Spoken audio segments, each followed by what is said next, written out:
कल्पतरुभ्यश्च कृपासिन्धुभ्येव च पतितानां पावनेभ्यो वैष्णवेभ्यो नमो नमः। जय अनंत कोटि वैष्णव वृंद की जय, जगतगुरु श्रील प्रभुपाद की जय, पतितान श्री गुरु महाराज की जय, श्रीमद् भगवत गीता की जय।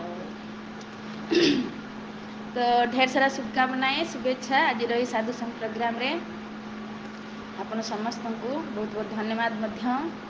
आम समस्त परम सौभाग्य तो आम अनंत कोटि ब्रह्मांडर अधिपति परात्पर परमेश्वर भगवान श्रीकृष्ण मुख निसृत वाणी श्रवण कर।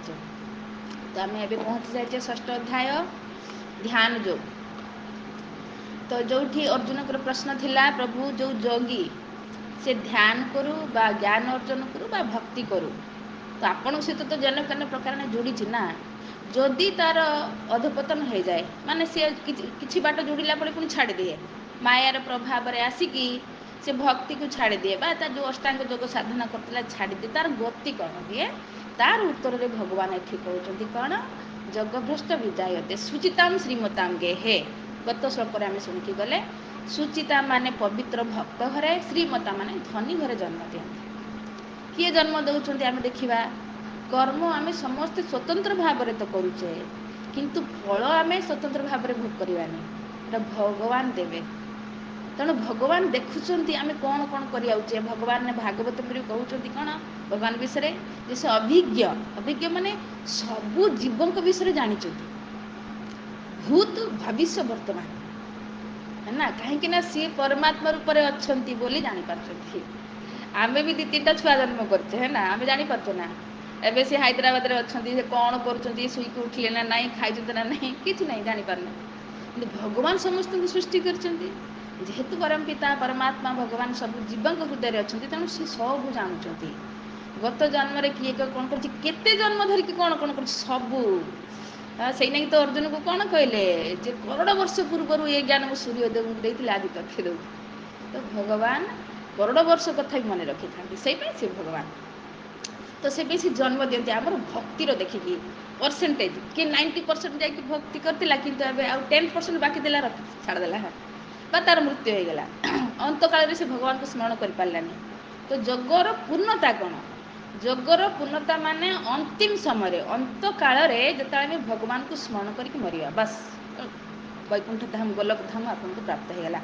भगवान गीतार कहबा ना अष्टम अध्याय अंत काले चमेव स्मरण मुक्ता कले वरम जो प्रयाति समद्भाव जाति नास्त्यत्र असंशय एथर संशय करिवार नहीं से मते निश्चय प्राप्त करिवो जे अंत काल रे माने मृत्यु समय रे जे मते स्मरण करके मरिवो ताने जुगर पूर्णता लाभ करतला से। किंतु कौन हुए जदि आम आसक्त किसी ना किसी चीज हो जाऊ हाँ किए पत्नी को आसक्त रहीगला अरे कौन कर मो बिना सी छुआ मैंने तो बड़ हैरान कर तो मृत्यु समय से पत्नी को स्मरण करदेला। तो आम देखिए भरत महाराज ये हरिण को स्मरण करके मरले हरिण जन्म है।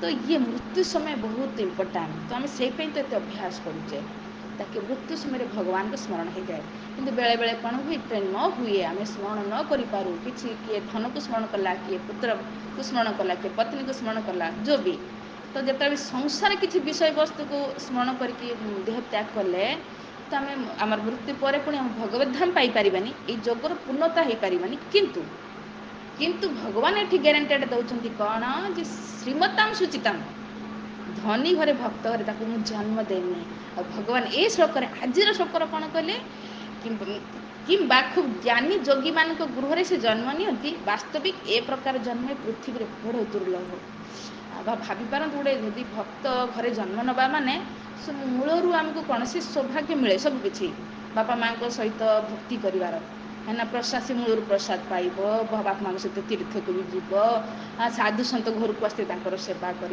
नाम सब बेले शुणुव भगवान को दर्शन कर पूजा तो ऑटोमेटिक ना तार ये अभ्यास आहरी परिणत हो तो भगवत धाम ए जन्म बहुत सुलभ हो। तो से भगवान स्वयं कहते ए प्रकार जन्म दुर्लभ कहीं से दौरान केमिका आम भक्तिर देखिए गत जन्म आम कौ टाइप भक्ति केते जाए करके आसते तो से अनुसार आमर आगला जन्म आमर प्रिपेयर हुए आगला जन्म आमर तैयारी हुए तो सेटा भगवान ही दिखती। आम आज देखा लोक मान यही धारणा ना बोली कौन करें भावुँ मरीगल तो सरीगला तो खाओ पुओ ऐश करो, कल किसने दिखाए, है ना। साधारण लोकर यही नारा जे काली तो कहीं किसी देखनी, तो आज जीवनटा कहीं नष्ट करिया, मनुष्य जीवन गोटे मिली बस खाओ पी ऐश कर। कहीं यहाँ ज्ञान जो आम जाने स्वयं भगवत गीता कहूँ जात से ध्रुव मृत्यु ध्रुव जन्म मृतस्य च, तमें जन्म हो माने मरब निश्चय, मरीच माने निश्चय जन्म नब। तो सेटा किमितिका जन्म नबा ना आमर कर्म पर डिपेंड कर।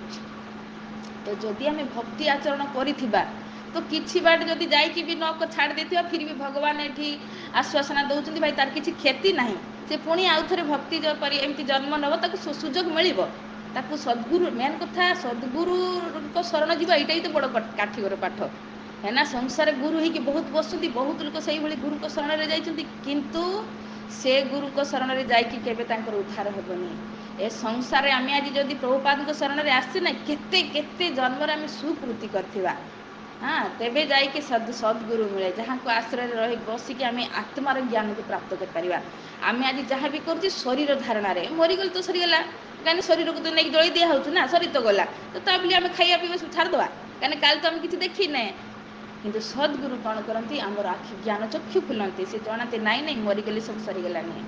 हाँ ये जो जीवनटा मिली भगवान को प्राप्त करने, तेणु भक्ति से लगे आ भक्ति थोड़े लगिगला माने आपण भक्ति रूपी सीढ़ीर पाद देदेले माने निश्चय ऊपर तक पहुँचे, एथर कौन डाउट नहीं।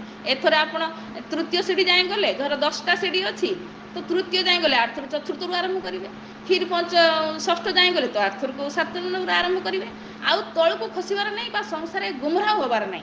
तो ये ग्यारंटेड दौरान भक्ति जीवन में जदि आम लगिगलु तो से तो भक्ति को एत कहीं प्रशंसा करा जे भक्ति रे जोड़े से समस्त को बार बार कहूँ भाई तांको आण साधु संगे बसाओ, सी मनुष्य जीवन उद्देश्य को बुझंतु जानतु।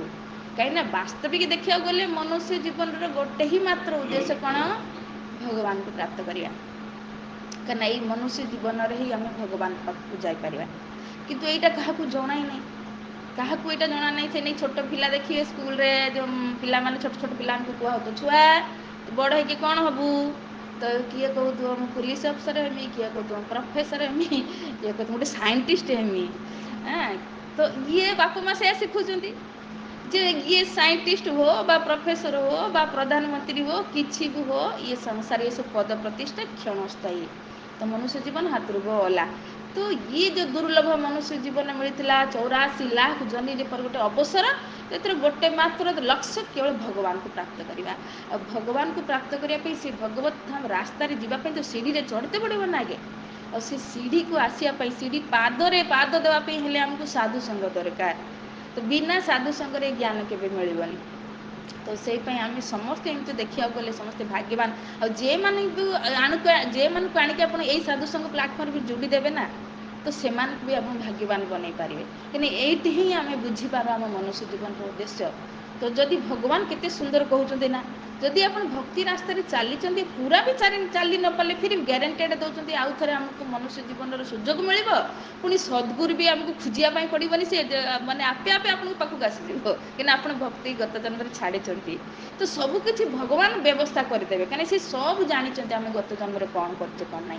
तो से ए जन्म भी आम जब करवा भक्ति किसी भी करवा तो आम जीवन सेव हो, नले कौन हम पशु भली जीवन जो मैंने बीतौं। देखो आज भी आम देखुचे ना जन्म तो सबुदिन प्रत्येक दिन जन्म होती मरुँच, तो किए कोटिपति घर जन्म होती, किए रोडपति घर जन्म हो, किए पशुपक्षी जन्म होती, किए काला होती, गुंगा होती, अंधा होती, लंगड़ा होती, ये सब देखिकी लगुच ना कौन ये कर्मर बंधन। हाँ तो से वास्तव जिते आम भगवान को शरण में न आसचे भक्ति न करें से जाए संसार ये आम पुनरपि जन्म पुनरपि मरणम पुनरपि जननी जठरे शयनम यही लगातार चली। तो किंतु ये साधु संग कौन जदि आम आसिकी जेन केन प्रकार साधु संगे जोड़ी गले ताने आम आम आत्मार हनन कर बंचीगले। कम से कम भगवान आमको सुजोग देवे केते सुंदर केते सुलभ माने ये दुर्लभ भक्त घरे जन्म होगा कहीं सबकि ऑटोमेटिक आम मूलरू मिल। हाँ जी भी भक्त घरे जन्म होती किए जन्म कर देखो गोटे भक्त माँ पाखरी गोटे छुआ जन्म हो, गोटे आतंकवादी घरे भी छुआ जन्म हो। तो किए करुँच ଭଗବାନ କରୁଛନ୍ତି, ସେ ଦେଖୁଛନ୍ତି ଆମର ସବୁକିଛି। ଆଜି ଆମେ ସକାଳୁ ଉଠିଗଲେଣି, ସାଧୁ ସଙ୍ଗରେ ବସିକି କଥା ଶୁଣୁଛେ, ତ ଭଗବାନ ଏଇଟା ଦେଖୁଛନ୍ତି ନା। ତାର ପରିଣାମ କେବେ ନଷ୍ଟ ହେବନି, ଆମେ ସେଭ୍ ହେଇଯାଉଛେ। ବୋଲେ ଯେଉଁମାନେ ନ ମାନୁଛନ୍ତି କ'ଣ ହେବ ତାର ଗତି, ତ ଭଗବାନ ଗୀତାରେ ହିଁ କହିବେ। ଆମେ 16 ନମ୍ବର ଅଧ୍ୟାୟରେ 23 ନମ୍ବର ଶ୍ଲୋକରେ ଶୁଣିବା, 19 ନମ୍ବର ଶ୍ଲୋକରେ, ଯେଠି ଭଗବାନ କହୁଛନ୍ତି ତାନ୍ ଅହଂ ଦ୍ୱେଷତ କ୍ରୁରାନ୍ ସଂସାରେଷୁ ନରାଧମା। ହଁ, ମୋର କଥାକୁ ଯିଏ ନ ମାନେ, ଦ୍ୱେଷ କରେ ମାନେ, କୃଷ୍ଣ ଲେଖିଥିଲା ଦେଖିଥିଲୁ, ହଁ କୃଷ୍ଣ ଗୀତା ଲେଖିଥିଲା ଦେଖିଥିଲୁ, ଆଉ କୃଷ୍ଣର ଧାମ ଅଛି ତୁ ଦେଖୁଛୁ, ଇଏ ମାନେ ହେଲେ ଦ୍ୱେଷ କରନ୍ତି, ଭଗବାନଙ୍କୁ ବିଶ୍ୱାସ କରନ୍ତିନି, ମାନନ୍ତିନି।